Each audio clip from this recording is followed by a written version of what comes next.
Welcome to my channel.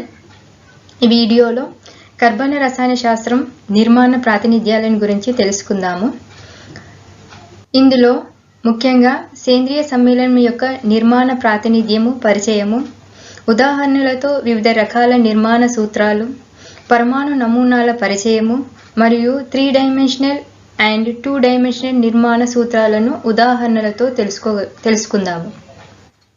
చాలామంది సైంటిస్టులు చాలా నిర్మాణ సూత్రాలను వివరించారు. అందులో ముఖ్యమైన స్ట్రక్చరల్ ఫార్ములాస్ ఈ చార్ట్లో చూద్దాము. First one Lewis or dot structure, second dash or complete structure, condensed structural formula, bond line structural formula, molecular models. Molecular మోడల్స్ని తిరిగి 2 రకాలుగా డివైడ్ చేశారు. ఫస్ట్ వన్ వచ్చేసి 3 డైమెన్షనల్ రిప్రజెంటేషన్, సెకండ్ వచ్చేసి 2 డైమెన్షనల్ రిప్రజెంటేషన్. 3 డైమెన్షనల్ రిప్రజెంటేషన్స్ని తిరిగి 3 టైప్స్గా డివైడ్ చేశారు. మొదటిది framework, second ball and stick, third space filling model. And 2 dimensional రిప్రజెంటేషన్ని అగైన్ 3 టైప్స్గా డివైడ్ చేశారు. First one Fischer projection, second Newman projection, third సాహస్ ప్రొజెక్షన్. ఈ అన్ని స్ట్రక్చరల్ ఫార్ములాస్ అనేవి చాలా ఇంపార్టెంట్. లూయిస్ డాట్ స్ట్రక్చర్, ఈ స్ట్రక్చర్ ద్వారా మనము కర్బన సమ్మేళనాల్లో బంధాన్ని సులభంగా అర్థం చేసుకోవచ్చు. ప్రతి పరమాణువు అనేది ఇంకొక పరమాణువుతోని ఒక జత ఎలక్ట్రాన్లను పంచుకోవడం ద్వారా బంధాన్ని ఏర్పరుస్తుంది. ఆ బంధాన్ని మనం సమయోజనీయ బంధం అని అంటారు. ప్రతి ఆటం అనేది బంధంలో ఎందుకు పాల్గొంటుందంటే అది స్థిరత్వాన్ని పొందడానికి. మనకి పీరియాడిక్ టేబుల్లో చూసినట్లయితే జడవాయువులు అనేవి అన్నిటికంటే స్థిరత్వం కలిగిన మూలకాలు. సో ఆ స్థిరత్వాన్ని పొందడానికి కోసమని పీరియాడిక్ టేబుల్లోనే మిగతా ప్రతి ఆటం అనేది స్థిరత్వం కోసం అది బంధంలో పాల్గొంటూ ఉంటుంది. ముఖ్యంగా గుర్తుంచుకోవాల్సింది ఏంటిదంటే కార్బన్ అనేది 4 బంధాలని ఏర్పరుస్తుంది. అది సేమ్ కార్బన్ ఆటంతో కానీ వేరొక ఆటంతో కానీ బంధాలను ఏర్పరుస్తుంది. తర్వాత నైట్రోజన్ అనేది 3 బాండ్స్ని ఫామ్ చేస్తుంది. ఆక్సిజన్ 2 బాండ్స్ని ఫామ్ చేస్తుంది. ఫ్లోరిన్ అనేది ఒక బంధాన్ని ఏర్పరుస్తుంది. ఫ్లోరిన్ అంటే ఇది halogen. Halogen means fluorine, chlorine, bromine, iodine. ఇవి అన్నీ కూడా సింగిల్ బాండ్ని మాత్రమే ఫామ్ చేస్తూ ఉంటాయి. అండ్ లాస్ట్ వన్ హైడ్రోజన్ కూడా ఒక బంధాన్ని మాత్రమే ఏర్పరుస్తుంది. ఈ బంధాలు ఏర్పరచడానికి ముఖ్య కారణం ఏంటంటే వాటి యొక్క బాహ్య కక్షలో 8 ఎలక్ట్రాన్స్ అనేవి ఉన్నట్లయితే అవి స్థిరత్వాన్ని పొందుతుంది. దాన్ని ఆక్టేట్ రూల్ అని అంటారు. సో ఆ ఆక్టేట్ రూల్ని పొందడం కోసం అనేవి బాండ్లో పార్టిసిపేట్ చేస్తూ ఉంటాయి. ఈ స్ట్రక్చర్ని మనం గీయడానికి కొన్ని రూల్స్ ఉన్నాయి. ఆ రూల్స్ ఆధారంగా మనం స్ట్రక్చర్ని ఈజీగా డ్రా చేయొచ్చు. రూల్ వచ్చేసి వ్యాలెన్సీ ఎలక్ట్రాన్లను గుర్తించాలి. ఫర్ ఎగ్జాంపుల్ మనకి ఏదైనా ఒక కంపౌండ్ ఇచ్చినప్పుడు ఆ కంపౌండ్లో టోటల్ మొత్తం కంపౌండ్లో ఎన్ని వ్యాలెన్సీ ఎలక్ట్రాన్లు ఉన్నాయనేది గుర్తించాలి. నేను ఇక్కడ సల్ఫర్ ట్రైఆక్సైడ్ని తీసుకున్నాను. ఫార్ములా అయితే SO3. ఇక్కడ సల్ఫర్ యొక్క వ్యాలెన్సీ ఎలక్ట్రాన్స్ ఆర్ బాహ్యకక్ష ఎలక్ట్రాన్లు అంటే 6 ఉంటాయి. అండ్ ఆక్సిజన్లో చూసినట్లయితే 6 వ్యాలెన్సీ ఎలక్ట్రాన్స్ ఉంటాయి. టోటల్ 3 ఆక్సిజన్ ఆటమ్స్ అనేవి పార్టిసిపేట్ చేస్తున్నాయి కాబట్టి 6 × 3 = 18 వ్యాలెన్సీ ఎలక్ట్రాన్లు. టోటల్ వ్యాలెన్సీ ఎలక్ట్రాన్లు 24 వ్యాలెన్సీ ఎలక్ట్రాన్స్ అనేవి ఉంటాయి. ఇది ఫస్ట్ ప్రిన్సిపల్. సెకండ్, కేంద్ర అణువును గుర్తించాలి. కేంద్ర అణువు అంటే సెంట్రల్ ఆటమ్. సెంట్రల్ ఆటమ్ ఇక్కడ మనం స్పెసిఫిక్గా అయనైజేషన్ పొటెన్షియల్ ఇవన్నీ ఏమి థింక్ చేయాల్సిన అవసరం లేదు. ఏదైతే కంపౌండ్లో ఏదైతే సింగిల్ ఆటం ఉంటుందో అదే మనకి సెంట్రల్ ఆటం అనేది అవుతుంది, కేంద్ర పరమాణువు అవుతుంది. సో ఇక్కడ మనకి సల్ఫర్ అనేది సింగిల్ ఉంది కాబట్టి అదే సెంట్రల్ ఆటం. వచ్చేసి బేస్డ్ ఆన్ సెంట్రల్ ఆటం మిగిలిన ఆటంలకి ఒక సింగిల్ లైన్ని గీయాలి, ఒకే బంధాన్ని ఏర్పరచాలి. సో ఇక్కడ ఒకటి, ఇక్కడొకటి, ఇక్కడొకటి, 3 బంధాలు అనేవి ఏర్పరిచినాయి. ఇక్కడ ఏంటంటే ఒక బాండ్ అనేది ఫామ్ కావాలంటే మనకి 2 ఎలక్ట్రాన్స్ అనేవి కావాలి. అదే 2 బంధాలు ఏర్పడాలంటే 4 ఎలక్ట్రాన్స్ అనేవి అవసరం అవుతాయి. 3 బంధాలు ఏర్పడాలంటే 6 ఎలక్ట్రాన్స్ అనేవి అందులో పార్టిసిపేట్ చేస్తున్నాయని అర్థం. సో ఇక్కడ సల్ఫర్ చుట్టూ ఎన్ని ఆక్సిజన్లు ఉన్నాయి? 3 ఆక్సిజన్ అణువులు ఉన్నాయి. ఈ 3 ఆక్సిజన్లు అనేవి సల్ఫర్తోని ఒక బంధాన్ని ఏర్పరిచాయి, సింగిల్ బాండ్ని ఫామ్ చేశాయి. సో ఇక్కడ టోటల్ 3 ఉన్నాయి కాబట్టి ఎన్ని ఎలక్ట్రాన్స్ అనేవి ఇందులో పార్టిసిపేట్ చేశాయి? 6 ఎలక్ట్రాన్స్ అనేవి పార్టిసిపేట్ చేశాయి. ఈ 6 ఎలక్ట్రాన్స్ని 24 నుంచి మైనస్ చేసినట్లయితే మనకి 18 వ్యాలెన్సీ ఎలక్ట్రాన్స్ అనేవి ఉంటాయి. సో నెక్స్ట్ పాయింట్ వచ్చేసి మిగిలిన అన్ని వ్యాలెన్సీ ఎలక్ట్రాన్లను ఒక పరమాణు పైన ఒంటరి జతగా ఉంచాలి. ఆక్సిజన్ చుట్టూ రిమైనింగ్ ఎన్ని ఉన్నాయి? 18 వ్యాలెన్సీ ఎలక్ట్రాన్స్ ఉన్నాయి. ఈ 18 వ్యాలెన్సీ ఎలక్ట్రాన్స్ని ఒక్కొక్క ఆక్సిజన్ మీద టోటల్ అంటే ప్రతి ఆటం అనేది ఆక్టేట్ రూల్ని ఫాలో అవుతూ ఉండాలి. సో ఇక్కడ ఈ ఆక్సిజన్కి ఎన్ని కావాలి? ఆల్రెడీ ఇక్కడ 2 ఎలక్ట్రాన్స్ ఉన్నాయి. రిమైనింగ్ 3, 4, 5, 6, 7, 8. సో ఒక ఆక్సిజన్ వచ్చేసి 8 వ్యాలెన్సీ ఎలక్ట్రాన్ని కలిగి ఉంటుంది. హియర్ అంటే మనం ఒక సైడ్ కంపల్సరీ ఒక జత ఎలక్ట్రాన్లు 1 పెయిర్ ఎలక్ట్రాన్స్ని పెట్టాలి. ప్రతి ఆక్సిజన్కి కంపల్సరీ 8 ఎలక్ట్రాన్లు ఉండేటట్టు ఈ విధంగా డ్రా చేయాలి. అందులోనూ ఒక సైడు ఒక జంట అంటే 2 డాట్స్ని మాత్రం పెట్టాలి, 2 ఎలక్ట్రాన్స్ని మాత్రం పెట్టాలి. 2 కంటే ఎక్కువ పెట్టడానికి లేదు. కొన్ని సందర్భాల్లో పెట్టొస్తుంది, అదేంటంటే నైట్రోజన్కి అలా ఇస్తాము. నెక్స్ట్ ప్రతి అణు ఒక ఆక్టేట్ ఇవ్వడానికి లోన్ పేర్లను లేదా డబుల్ లేదా ట్రిపుల్ బాండ్లుగా మార్చాలి. ఇక్కడ చూడండి మనకి ప్రతి ఆక్సిజన్కి వచ్చేసి 8 వ్యాలెన్సీ ఎలక్ట్రాన్స్ అనేవి ఉన్నాయి. బట్ సల్ఫర్కి వచ్చేసి మాత్రం 6 వ్యాలెన్సీ ఎలక్ట్రాన్స్ మాత్రమే ఉన్నాయి. ఈ 6 వ్యాలెన్సీ ఎలక్ట్రాన్స్ను అది ఆక్టేట్ రూల్ను ఫాలో అవ్వాలంటే దానికి ఇంకొక 2 ఎలక్ట్రాన్స్ కావాలి. సో ఇక్కడ ఈ ఆక్సిజన్ నుంచి 1 పేర్ ఆఫ్ ఎలక్ట్రాన్ని ఆక్సిజన్ సల్ఫర్ మధ్య కనుక మనం ఒక బాండ్ ఫామ్ చేసినట్లయితే అది ఈక్వల్గా అవుతుంది అన్నిటికీ. సో ఇది ఎగ్జాంపుల్. సో ఇక్కడ చూడండి ఒక ఆక్సిజన్ చూసినట్లయితే 8 వ్యాలెన్సీ ఎలక్ట్రాన్లు ఉంటాయి. 1, 2, 3, 4, 2 బాండ్స్ ఉన్నాయంటే 4 ఎలక్ట్రాన్స్. సో ఒక ఆక్సిజన్ వచ్చేసి 8 ఎలక్ట్రాన్స్ అనేవి ఉన్నాయి. సేమ్ సల్ఫర్ కూడా టోటల్ ఎన్ని బాండ్స్ ఉన్నాయి? 4 బాండ్స్ ఉన్నాయి. 4 బాండ్స్ మీన్స్ 8 ఎలక్ట్రాన్స్. ఆక్సిజన్ ఇక్కడ 8, ఇక్కడ 8. సో ఈ విధంగా ఆక్టేట్ రూల్ అనేది ఫాలో అవ్వాలి. ఈ పాయింట్స్ని బేస్ చేసుకొని మనకి ఏ కాంపౌండ్ ఇచ్చినా దాని యొక్క డాట్ స్ట్రక్చర్, లూయిస్ డాట్ స్ట్రక్చర్ని ఈజీగా డ్రా చేయొచ్చు. ఇందులో ఇంకోటి second example water molecule means formula H2O. ఇందులో టోటల్ నెంబర్ ఆఫ్ ఎలక్ట్రాన్స్ వచ్చి 8 valency electron means oxygen 6 valency ఎలక్ట్రాన్లు. హైడ్రోజన్లో 1 వ్యాలెన్సీ ఎలక్ట్రాన్ ఉంది. ఎన్ని హైడ్రోజన్ ఆటమ్స్ పార్టిసిపేట్ చేస్తాయి? 2. 2 × 1 = 2. టోటల్ వచ్చేసి 8 వ్యాలెన్సీ ఎలక్ట్రాన్లు. దీని లూయిస్ డాట్ స్ట్రక్చర్ ఇది. అదేవిధంగా కార్బన్ డైఆక్సైడ్ కూడా ఫస్ట్ వ్యాలెన్సీ ఎలక్ట్రాన్ ఐడెంటిఫై చేయాలి, తర్వాత సెంట్రల్ ఆటమ్ను ఐడెంటిఫై చేయాలి, థర్డ్ సింగిల్ లైన్ చేయాలి, ఫోర్త్ ఆక్టేట్ రూల్ను ఈచ్ ఆటమ్ అనేది ఫాలో అయ్యేటట్టు స్ట్రక్చర్ని గీయాలి.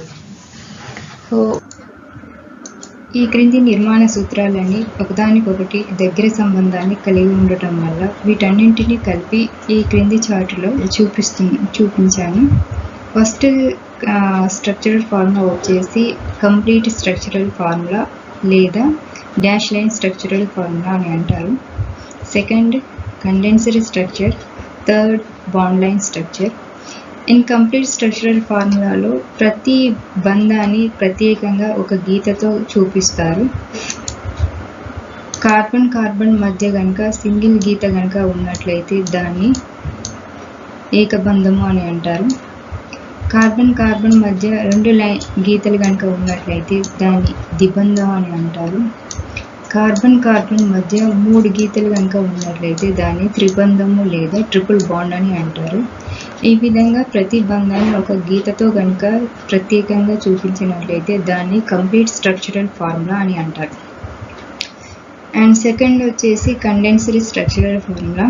ఇన్ కండెన్స్డ్ స్ట్రక్చరల్ ఫార్ములాలో ఒక కార్బన్కి ఆర్ ఏదైనా ఒక ఆటంకి మిగతా ఆటం ఒకే రకమైన ఆటంలు 2 లేదా అంతకంటే ఎక్కువగా అటాచ్ అయి ఉన్నట్లయితే దాన్ని ప్రత్యేకంగా సబ్స్క్రిప్ట్తో దాని నెంబర్తో చూపించడం జరుగుతూ ఉంటుంది. ఫర్ ఎగ్జాంపుల్ ఎన్ ప్రొపనాల్, దాని ఫార్ములా చూసినట్లయితే C3H8O. ఇందులో ఫస్ట్ కార్బన్ అనేది 4 బంధాలను ఏర్పరుస్తుంది. ఇందులో 3 అనేవి హైడ్రోజన్తో, 1 కార్బన్తో బాండ్ను ఫామ్ చేసింది ఫస్ట్ కార్బన్. అయితే 3 హైడ్రోజన్లు ప్రత్యేకంగా ఒక గీతతో కాకుండా ఆ హైడ్రోజన్ అన్నింటినీ కలిపి కింద ఎన్ని హైడ్రోజన్లు అయితే బాండ్ని ఫామ్ చేసాయో దాని నెంబర్ని క్రింద ప్రత్యేకంగా చూపించారు. అదేవిధంగా సెకండ్ కార్బన్ 2 హైడ్రోజన్స్తోని బాండ్ని ఫామ్ చేసింది కాబట్టి హైడ్రోజన్ కింద నెంబర్ 2 అనేది రాశారు. ఈ విధంగా కండెన్స్డ్ స్ట్రక్చర్ ఫార్ములాలో చూపిస్తారు. బాండ్ లైన్ స్ట్రక్చరల్ ఫార్ములాలో హైడ్రోజన్స్ని హైడ్రోజన్ కార్బన్తో ఏర్పరిచే బంధాన్ని ప్రత్యేకంగా చూపించకుండా ఓన్లీ కార్బన్ మధ్య ఉండే బంధాన్ని ఒక జిగ్జాగ్ విధానంలో చూపిస్తారు. ఫంక్షనల్ గ్రూప్ను లేదా మిథైల్ గ్రూప్స్ని ప్రత్యేకంగా చూపిస్తూ ఉంటారు. ఫస్ట్ ఎగ్జాంపుల్ చూడండి, ఎన్ ప్రొపనాల్. సో ఈ విధంగా dash or complete structural formula, condensed structure, bond line స్ట్రక్చర్స్ని డ్రా చేస్తూ ఉంటారు. కింద మీరు ఎగ్జాంపుల్ చూసినట్లయితే మీకు ఈజీగా అర్థమవుతూ ఉంటుంది. కర్బన అణువుల యొక్క 3 డైమెన్షనల్ ఆకృతులను మెరుగైన విజువలైజేషన్ మరియు అవగాహన కోసం ఉపయోగించే భౌతిక పరికరాలు పరమాణు నమూనాలు. ఈ పరమాణు నమూనాలను వుడ్తో కానీ, ప్లాస్టిక్తో కానీ, మెటల్తో కానీ తయారు చేస్తూ ఉంటారు. సాధారణంగా 3 రకాల నమూనాలను ఉపయోగిస్తారు. ఫస్ట్ దాన్ని ఫ్రేమ్ వర్క్ అని అంటారు, సెకండ్ దాన్ని బాల్ అండ్ స్టిక్ అని అంటారు, third one space filling model. కర్బన అణువుల యొక్క 3 డైమెన్షనల్ నిర్మాణాన్ని 3 రకాల వెడ్జెస్ని ఉపయోగించి కాగితం పైన చూపించవచ్చు. దాన్ని ఆ wedges dashed line, solid line wedges అని అంటారు. 3 టైప్స్ ఉంటాయి. ఈ వెడ్జెస్ ద్వారా మనం కాగితం మీద ఒక స్ట్రక్చర్ని చూపించవచ్చు. ప్లేన్ ఆఫ్ పేపర్కి అబో కనుక ఒక ఆటం అనేది సెంట్రల్ ఆటంకి అటాచ్ అయి ఉన్నట్లయితే దాన్ని సాలిడ్ వెడ్జ్ లేదా బాండ్ టువర్డ్స్ ద అబ్జర్వర్ అని అంటారు. ప్లేన్ ఆఫ్ పేపర్కి బిలో ఆటం అనేది సెంట్రల్ ఆటంకి అటాచ్ అయి ఉన్నట్లయితే దాన్ని డాష్డ్ వెడ్జ్ లేదా బాండ్ అవే ఫ్రమ్ అబ్జర్వర్ అని అంటారు. ప్లేన్ ఆఫ్ పేపర్కి ఈక్వల్గా ఉన్నట్లయితే bond in the plane of paper అని అంటారు. Framework, ball and stick, space filling models యొక్క ఎగ్జాంపుల్ చూడండి. ఫస్ట్ ఎగ్జాంపుల్ వాటర్ మాలిక్యూల్ యొక్క ఫార్ములా H2O. H2O ఇక్కడ O అనేది ఆక్సిజన్ అనేది సెంట్రల్ ఆటం, హైడ్రోజన్ అనే ఆటమ్స్ అనేవి ఆక్సిజన్ ఆటంతో అటాచ్ అయ్యి ఉన్నాయి. స్కెల్టల్ మోడల్ని ఫ్రేమ్వర్క్ మోడల్ అని అంటారు. బాండ్స్ని ఇక్కడ స్టిక్స్తోని, ఆటమ్స్ని చిన్న బీట్స్తోని చూపించినట్లయితే దాన్ని ఫ్రేమ్వర్క్ మోడల్ అని అంటారు. నెక్స్ట్ బాల్ అండ్ స్టిక్లో బాండ్స్ని స్టిక్తో చూపిస్తారు, ఆటమ్స్ని బాల్స్తో కనుక చూపించినట్లయితే బాల్ అండ్ స్టిక్ అని అంటారు. స్పేస్ ఫిల్లింగ్లో సెంట్రల్ ఆటమ్ యొక్క 2 సైడ్స్లో రిమైనింగ్ ఏ ఆటమ్స్ అయితే అటాచ్ అయ్యి ఉంటాయో వాటిని ఇమడుస్తారు. దీన్ని స్పేస్ ఫిల్లింగ్ అని అంటారు. So remaining second one ethanol and third one is phenol. ఇవి మనకి 3 డైమెన్షనల్ మాలిక్యులర్ మోడల్స్. కర్బన సమ్మేళనాలను 2 డైమెన్షన్లో వివరించడానికి ఈ క్రింది 3 పద్ధతులను ఉపయోగిస్తారు. వీటి ద్వారా మనం కాగితం పైన ఏదైనా ఒక కర్బన సమ్మేళనాన్ని రాయవచ్చు. ఫస్ట్ ఫిషర్ ప్రొజెక్షన్, సెకండ్ సాహాస్ projection and third one is Newman projection. కింద ఎగ్జాంపుల్ చూడండి. ఈ కర్బన సమ్మేళనం అనేది ఫిషర్ ప్రొజెక్షన్లో ఉంది. ఈ ఫిషర్ ప్రొజెక్షన్లో ఉన్న కర్బన సమ్మేళనాన్ని సాహాస్ ప్రొజెక్షన్లోకి, మళ్ళీ ఈ ఫిషర్ ప్రొజెక్షన్లో ఉన్న కర్బన సమ్మేళనాన్ని న్యూమన్ ప్రొజెక్షన్లోకి ఏ విధంగా మారుస్తారో చూడండి. ఫిషర్ ప్రొజెక్షన్లో ఉన్న కర్బన సమ్మేళనానికి ప్రతి ఆటంకి పైనుంచి నెంబరింగ్ అనేది కిందికి ఇవ్వాలి. పైన ఏదైతే ఉందో దాన్ని first carbon, second carbon, third carbon and fourth carbon కింద ఇస్తారు. ఈ విధంగా గుర్తించాక ఈ ఫిషర్ ప్రొజెక్షన్ కంపౌండ్ని సాహాస్ ప్రొజెక్షన్లోకి ఏ విధంగా మారుస్తారంటే, థర్డ్ అండ్ ఫోర్త్ కార్బన్ అనేది ఫ్రంట్ వ్యూకి వస్తుంది, సెకండ్ అండ్ ఫస్ట్ అనేది వెనుక భాగం అవుతుంది. ఇప్పుడు ఈ విధంగా వచ్చిన సాహాస్ ప్రొజెక్షన్ని ఎక్లిప్స్డ్ ప్రొజెక్షన్ అని అంటారు.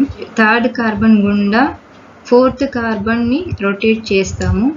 వెనుక సెకండ్ కార్బన్ని ఎటువంటి మూమెంట్ ఇవ్వద్దు. ఓన్లీ థర్డ్ కార్బన్ గుండా మనం ఫోర్త్ కార్బన్ కనుక తిప్పినట్లయితే, మనకు 180 డిగ్రీలు తిప్పినట్లయితే వచ్చే నిర్మాణాన్ని స్టాగర్డ్ కన్ఫర్మేషన్ అని అంటారు. ఈ విధంగా తిప్పినప్పుడు మనకి కార్బన్ అనేది కిందికి వస్తుంది, ఫోర్త్ కార్బన్ అనేది పైనకి వెళ్తుంది, హైడ్రోజన్ కూడా కిందికి వచ్చింది. సెకండ్ ఫస్ట్ కార్బన్ ఏ విధంగా చేంజ్ ఉండదు, ఎందుకంటే దాన్ని మనం తిప్పడం లేదు. ఓన్లీ ఫ్రంట్ కార్బన్ని మాత్రమే థర్డ్ కార్బన్ బేస్ చేసుకొని తిప్పుతున్నాం. అదేవిధంగా ఫిషర్ ప్రొజెక్షన్ నుండి న్యూమన్ ప్రొజెక్షన్లోకి మార్చడానికి థర్డ్ కార్బన్ అనేది అప్పర్ వ్యూ అవుతుంది అండ్ సెకండ్ కార్బన్ అనేది బ్యాక్ వ్యూ అయిపోతుంది. ఈ అప్పర్ వ్యూ ఉన్న దాన్ని ఈ విధంగా సూచిస్తారు. దానికి థిక్ లైన్ కింద చూపిస్తాము దీన్ని. అదే బ్యాక్ వ్యూలో ఉన్న వాటిని డాష్డ్ లైన్ కింద సూచిస్తారు. ఈ విధంగా వచ్చిన నిర్మాణాన్ని ఎక్లిప్స్డ్ న్యూమన్ ప్రొజెక్షన్ అని అంటారు. థర్డ్ కార్బన్ బేస్ చేసుకొని మనం పైన కార్బన్ కనుక రొటేట్ చేసినట్లయితే 180 డిగ్రీ తిప్పినట్లయితే వచ్చే నిర్మాణాన్ని స్టాగర్డ్ న్యూమన్ ప్రొజెక్షన్ అని అంటారు. చూడండి, ఇక్కడ ఫోర్త్ కార్బన్ అనేది పైనకి వెళ్తుంది, బ్రోమిన్ అండ్ హైడ్రోజన్ అనేది కిందికి వస్తుంది. ఓన్లీ మనం పైన కార్బన్ని, థర్డ్ కార్బన్ మాత్రమే 180 డిగ్రీ తిప్పుతున్నాము, సెకండ్ కార్బన్ని తిప్పడం లేదు. ఆ విధంగా తిప్పడం వల్ల మనకి వచ్చే నిర్మాణాన్ని స్టాగర్డ్ న్యూమన్ ప్రొజెక్షన్ అని అంటారు. సెకండ్ చార్ట్ చూసినట్లయితే ఫస్ట్ కంపౌండ్ అనేది సాహాస్ ప్రొజెక్షన్ స్టాగర్డ్ కన్ఫర్మేషన్లో ఉంది. ఈ స్టాగర్డ్ కన్ఫర్మేషన్లో సాహాస్, ఇక్కడ న్యూమన్ ప్రొజెక్షన్ స్టాగర్డ్ కన్ఫర్మేషన్లో ఉంది. స్టాగర్డ్ కన్ఫర్మేషన్ అంటే ఆల్రెడీ 180 డిగ్రీస్ రొటేట్ అయి ఉన్నదని. సో 180 డిగ్రీస్ తిరిగి ఉన్నదాన్ని మనం తిరిగి 180 డిగ్రీస్ బ్యాక్ కనుక తిప్పినట్లయితే మనకు వచ్చేది ఎక్లిప్స్డ్ ఫామ్ సాహాస్ ప్రొజెక్షన్. ఇక్కడ సేమ్ అలానే దీన్ని 180 డిగ్రీస్ కనుక తిప్పినట్లయితే మనకు వచ్చేదాన్ని న్యూమన్ ఎక్లిప్స్డ్ కన్ఫర్మేషన్ అనేది వస్తుంది. ఈ కన్ఫర్మేషన్ని నెంబరింగ్ ఎలా ఇస్తాము, ఇది ఫోర్త్ కార్బన్, ఇది third carbon, second and first carbon. ఆ విధంగా వచ్చినట్లయితే దీని నుండి ఫిషర్ ప్రొజెక్షన్ని ఇస్తాము. చూడండి, first carbon, second carbon, third carbon, fourth carbon. ఈ విధంగా ఫిషన్ ప్రొజెక్షన్ ఉన్నదాన్ని న్యూమన్ ప్రొజెక్షన్ ఆర్ సాహసిక ప్రొజెక్షన్లోకి మార్చవచ్చు. ఫిషర్ ప్రొజెక్షన్లో కానీ ఏ ప్రొజెక్షన్లో ఉన్నా కానీ ఫస్ట్ కార్బన్స్కి నెంబరింగ్ ఇవ్వడం అనేది తెలుసుకోవాలి. ఆ నెంబరింగ్ అనేది ఏ విధంగా ఎక్కడి నుంచి ఇస్తారు అనేది తెలిసినట్లయితే ఈజీగా ఏ స్ట్రక్చర్ని ఒక స్ట్రక్చర్ నుంచి ఇంకొక కన్ఫర్మేషన్లోకి మార్చడం సులువవుతూ ఉంటుంది.